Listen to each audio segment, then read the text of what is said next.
நம்ம சேனலில் தொடர்ந்தாப்பா நீங்கள் வீடியோக்களை பார்க்க நினச்சிங்கன்னா இதுவரை நம்ம சேனலை சப்ஸ்கிரைப் பண்ணுங்கள் கீழே பெல் சிம்பல் இருக்கும் அதையும் கிளிக் பண்ணுங்க. சரி வாங்க நம்ம வீடியோக்குள்ளே போகலாம். வணக்கம் நண்பர்களே. ஒரு காட்டில் ஒரு ஆண் பெண் பறவைகள் சந்தோஷமாக வாழ்ந்து வந்தன.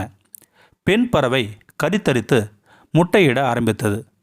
இரு பறவைகளும் தாய் தந்தையாக ஆகப்போவதை நினைத்து மிகவும் ஆனந்தமாக இருந்தது. ஒரு நாள் இரையை தேடுவதற்காக இரு பறவைகளும் கூட்டை விட்டு வெளியே சென்றது. அந்த சமயம் மரத்தின் கீழ் ஒரு பாம்பு இதுதான் சமயம் என்று மரத்தின் மேல் ஏறி அனைத்து முட்டைகளும் தின்றுவிட்டன. திரும்பி வந்த பறவைகள் கூட்டில் முட்டை இல்லாததை பார்த்து அதிர்ச்சி அடைந்தன. பெண் பறவை கண்ணீர் விட்டு அழுது புலம்பியது. ஆண் பறவையோ ஆறுதல் கூறி சமாதானம் செய்தது. இப்படி முட்டைகளை பலமுறை பறவைகளை இழந்தன. கடைசியாக அந்த பறவைகள் முட்டைகளை எடுத்து செல்வதும் மரத்தின் கீழ் உள்ள பாம்புதான் என்று கண்டுபிடித்தது. ஆனால் பாம்பை எதிர்த்து விரட்டும் அளவுக்கு நமக்கு சக்தி இல்லையே என்று பெண் பறவை அழுது புலம்பியது. நாம் இங்கிருந்து வெளியேறி வேறு இடத்திற்கு சென்று விடலாம் என்று ஆலோசனை கூறியது பெண் பறவை.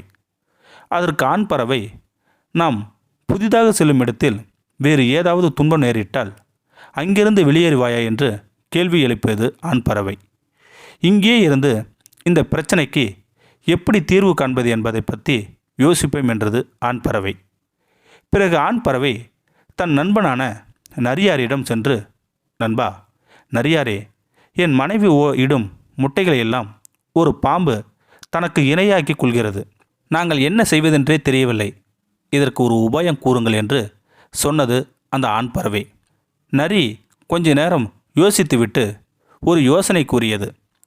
பறவையே, நீ அரசனின் மாளிகைக்கு சென்று அங்கு மகாராணி அணிந்திருக்கும் விலையுறந்த இரத்தின மாலை அல்லது வைர வைடூரிய மாலையை கவர்ந்து கொண்டு இந்த பாம்பின் பொந்திற்குள் போட்டுவிடு என்றது அந்த நரியார். அதேபோல் பறவை மகாராணியின் இரத்தின மாலையை கவர்ந்து பறந்தது. காவலாளிகள் அந்த பறவையின் பின் தொடர்ந்து ஓடினார்கள். பறவை பாம்பின் பொந்தை நெருங்கியவுடன் இரத்தின மாலையை பொந்திற்குள் போட்டு விட்டு சென்றது.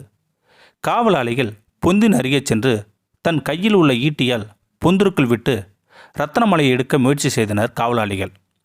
அப்போது பொந்திற்குள் இருந்த பாம்பு கோபத்துடன் சீறி வெளியே வந்தது. பாம்பை கண்ட காவலாளிகள் தன் கையில் வைத்திருந்த ஈட்டியால் பாம்பினை தாக்கினார்கள். பாம்பும் அங்கேயே இறந்து போனது. மரத்தின் மேலிருந்த பறவைகள் இந்த காட்சிகளை கண்டு ஆனந்தத்தில் திளைத்தது. சிறிது காலம் கழித்து அந்த பறவைகள் தன் சேய் பறவைகளோடு ஆனந்தமாக வாழ்ந்து வந்தது. கஷ்டத்தை கண்டு பயந்து ஓடினா பிரச்சனை தான் பெருசாகும். ஒரு சிலர் கடன் தொல்லைகளாலும் மற்ற குடும்ப பிரச்சனைகளாலும் ஊரை விட்டு சென்று விடுகிறார்கள். அப்படிப்பட்டவர்களுக்கு இந்த கதை சமர்ப்பணமாகும்.